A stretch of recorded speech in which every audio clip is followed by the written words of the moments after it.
नमस्कार दोस्तों, आपके लिए नया कहानी लेकर आए हैं। कहानी का नाम माँ के खर्चे दिखने लगे। बेटा, हमने जो पाल पोस कर किया उसका क्या।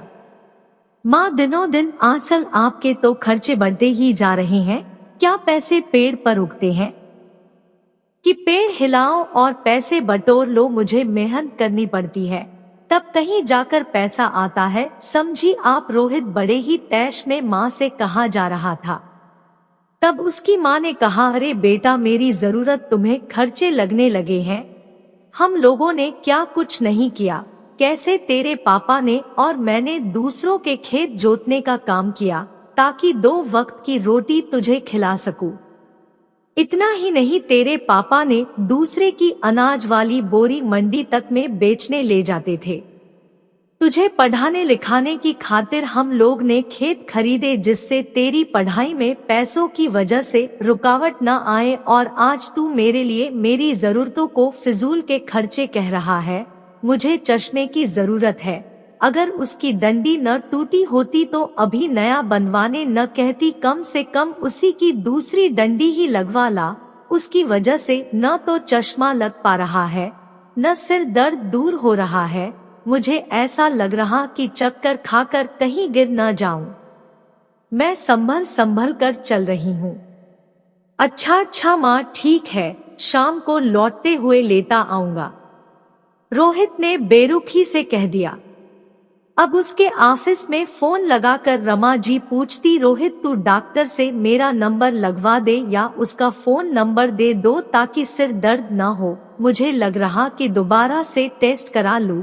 मैं बहुत परेशान हो गई हूँ बेटा। तब उनका बेटा रोहित बहुत उखड़े स्वर में कहता, अरे माँ, क्या ऑफिस में फोन लगाकर परेशान कर रही हो? ये भी नहीं होता कि ड्रायर में खुद से देख ले, और नहीं तो इतना तो रिधिमा को ही बोल देती। पर ये भी नहीं होता। आपको मुझे परेशान करने का बहाना चाहिए, जैसे मुझे परेशान करने में आपको मजा आता है। और बस कुछ नहीं माँ। बेटा सुन तो मेरी पूरी बात।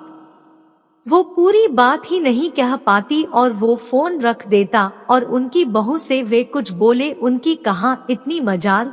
घर में रोहित ने सिर पर इतना चढ़ा लिया कि उससे रमा जी बात करना ही पसंद नहीं करती।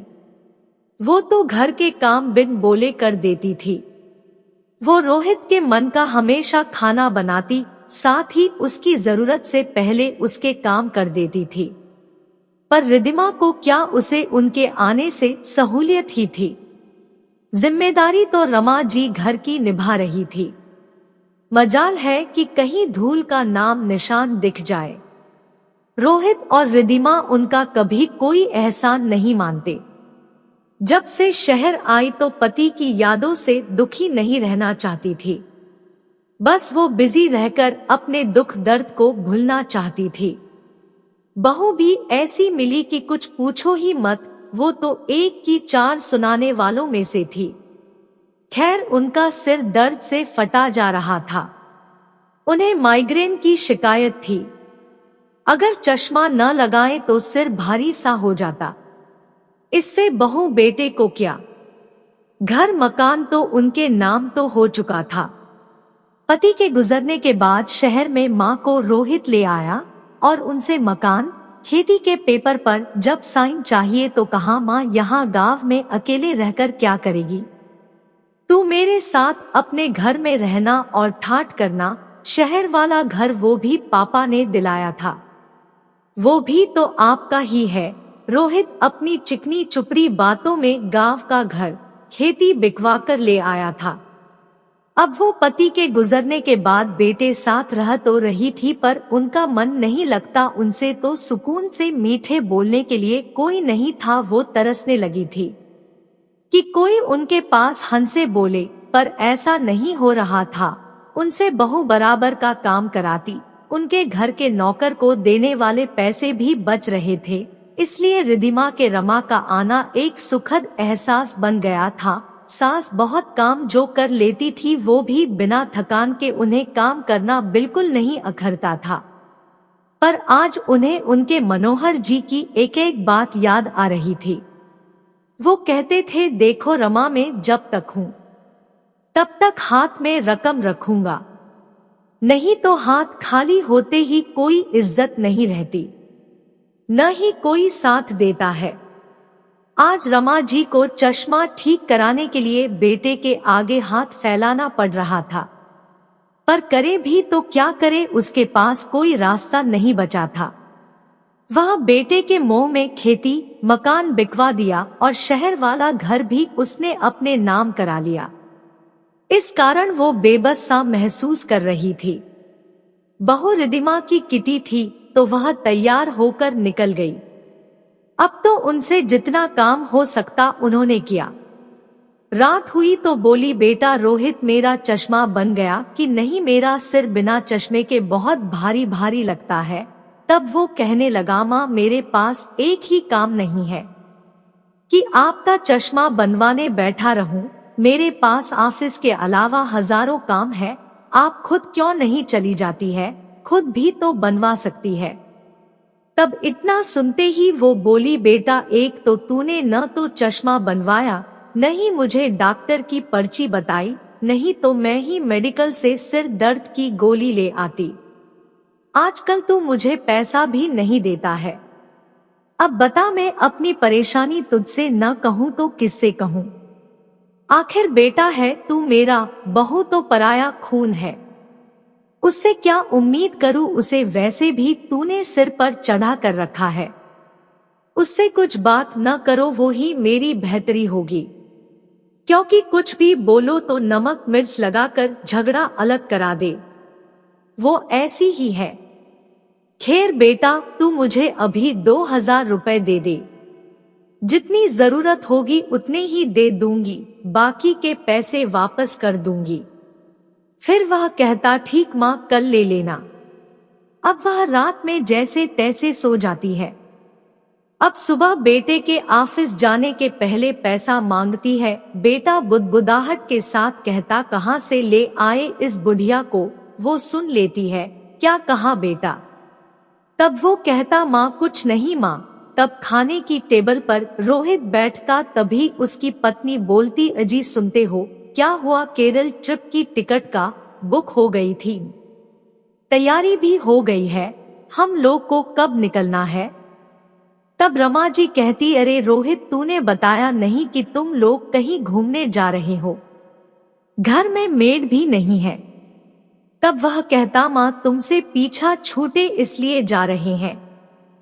इतना सुनकर वो कहने लगती, अरे बेटा कैसी बातें कर रहा है, मैं तेरी माँ हूँ। तब बहू भी कहती, माँ जी आप तो हम पर बोझ बन गई है, क्या आपकी वजह से घूमना फिरना ही छोड़ दें, ऐसी बोरिंग लाइफ कौन जीता है भला।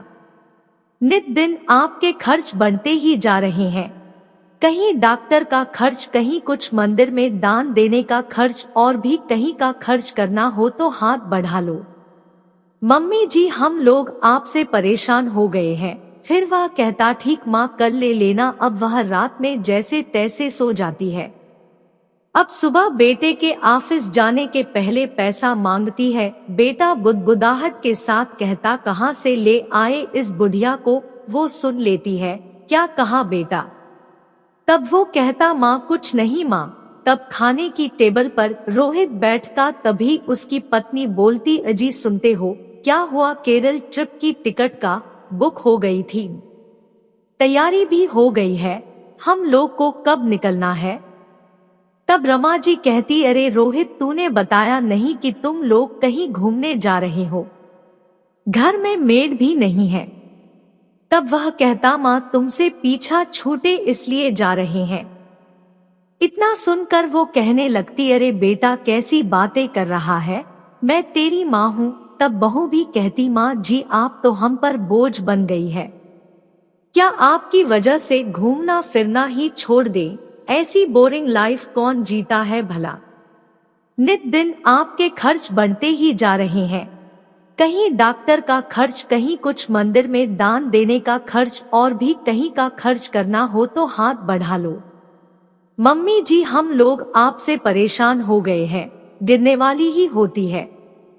वह उन्हें संभालता है, उनके चेहरे पर पानी मारकर सोफे पर बैठाता है और फोन करके वह अपने दोस्त से दवाई मंगवा कर देता है। थोड़ी देर बाद उनसे पूछता, आंटी जी आपकी ऐसी हालत कैसे हो गई? तब वो दुखी होकर कहती, मेरे बेटा में मेरी एक न सुनता है। मेरे बेटे ने गांव का घर और खेती बेच दी और ये मकान में मेरे से अपने नाम करा लिया। अब इसमें मेरा हिस्सा नहीं है तो मैं क्या करूं? तब सुरेश ने कहा, आंटी जी आप चिंता न करें, मैं पेशे से वकील हूं। आप चाहे तो अपना घर वापस ले सकती है। ये नया कानून बना है कि बेटा यदि बूढ़े माँ बाप की देखभाल न करे और दुर्व्यवहार करे तो आप मानसिक प्रताड़ना का केस लगा सकती है और आप अपना घर अपने नाम पर वापस ले सकती है। अब उन्हें सुरेश की बात समझ आ जाती है। इस तरह वो रोहित के खिलाफ केस लगा देती है और सुरेश उनका चश्मा भी बनवा कर देता है। इस तरह कानूनी प्रक्रिया होने में थोड़ा बहुत समय लगता है। अब रोहित और उसकी पत्नी वापस लौटते हैं तो माँ को कमजोर और दुखी न पाकर बहुत आश्चर्यचकित रह जाते हैं। उन्हें लगता है उनकी माँ दुखियारी होकर बिस्तर पर पड़ी मिलेगी। पर कुछ समय बाद अब कोर्ट से नोटिस के पेपर आते हैं तो वह बेटे को देती हुई कहती, रोहित ये लो, कोर्ट से तुम्हारे लिए नोटिस है कि मकान मेरे नाम कर दो, क्योंकि मैंने केस तुम पर फाइल किया है। अब तुम मेरा घर खाली कर दो, इस घर को मेरे नाम कर दो, क्योंकि नए नियमानुसार जो बच्चे बूढ़े माँ बाप के साथ दुर्व्यवहार करें, उनका खर्च वहन न करे, तब माँ बाप अपना घर वापस ले सकते हैं। इतने में वह एकदम चिल्लाते हुए कहता है, कैसे हो सकता है? जो घर आपके नाम पर था तो वो तो मैंने अपना नाम करा लिया है, नामांकन में तो मेरा नाम है। उसकी बातें सुनकर वो कहती, ये नोटिस आया है, उसको पढ़कर जवाब देकर घर खाली कर देना। 1 सप्ताह का समय है, सोच लो कहाँ और कैसे रहोगे। अब आटे दाल का भाव पता चल जाएगा। तब रोहित ने कहा, माँ ये आप कैसे कर सकती है? आखिर मैं आपका बेटा हूँ, खून हूँ, कोई माँ ऐसा कैसे कर सकती है? तब उन्होंने कहा, तुम अपनी करनी भूल गए, जैसी वैसी भरनी होती है। तुमने मेरे साथ क्या क्या नहीं किया, मुझे एक एक पैसे का मोहताज बना दिया। इतने में वह कहने लगा, माँ आपका अकेले कैसे चलेगा, हम भी देख लेंगे। माँ देखना, एक दिन आपको भी मेरी ही जरूरत पड़ेगी। उसकी माँ रमा जी कहती, ऐसे औलाद से बेऔलाद होना ही अच्छा है। अगर मैंने तेरे पापा की बात मानी होती तो ये दिनन देखना पड़ता। उनका मानना था कि जब तक हाथ में पैसा है तब तक दुनिया में तुम्हारी पूछ है। मैं ही उनकी बात को न समझ पाई और तेरी मीठी मीठी बातों में आ गई। यदि तेरी न सुनती कितना अच्छा होता, मुझे तेरे आगे मिन्नतें तो न करना पड़ती है। इसलिए अब मैं समझ गई हूँ कि दूध का जला छाछ को भी फूंक फूंक कर पीता है। अब मैं तेरी बातों में नहीं आने वाली, समझे रोहित। बहुत हुआ रोना धोना, बस घर खाली करो वरना मैं पुलिस में शिकायत कर दूंगी। लगाते रहना कोर्ट के चक्कर। अब रमा जी के अंदर आत्मविश्वास आ गया था। जो बेटे के सामने गिड़गिड़ाती थी, वहीं अब उनका बेटा आज गिड़गिड़ा रहा था। माँ ऐसा मत करो, अब मैं आपका पूरी तरह से ख्याल रखूंगा। पर उनके ऊपर कोई असर न हुआ। बेटे बहू को निकाल दिया। इस तरह उन्हें अपना घर वापस मिल गया और बेटे को घर खाली कर जाना पड़ा। इस बार रमा जी धोखा खाकर मुंह के बल गिरना नहीं चाहती थी। अब वह सम्मान और आत्मविश्वास के साथ अपने मकान मालकिन की तरह रहने लगी।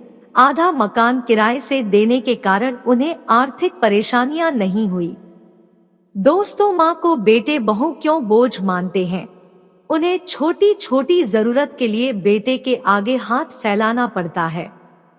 आखिर ऐसा क्यों? जब बेटा का जन्म होता तो माँ बाप जी जान लगा कर पालते पोसते हैं, जबकि वही बेटा माँ को बोझ मानता है। आजकल बहुत कम घर ऐसे होंगे कि माँ पिता के चरणों में रहें, समर्पित भाव से उनकी सेवा करें। आपको कहानी अच्छी लगी हो तो चैनल को सब्सक्राइब करें और लाइक कमेंट करें ताकि ऐसा ही आपके पास कहानी आते रहे।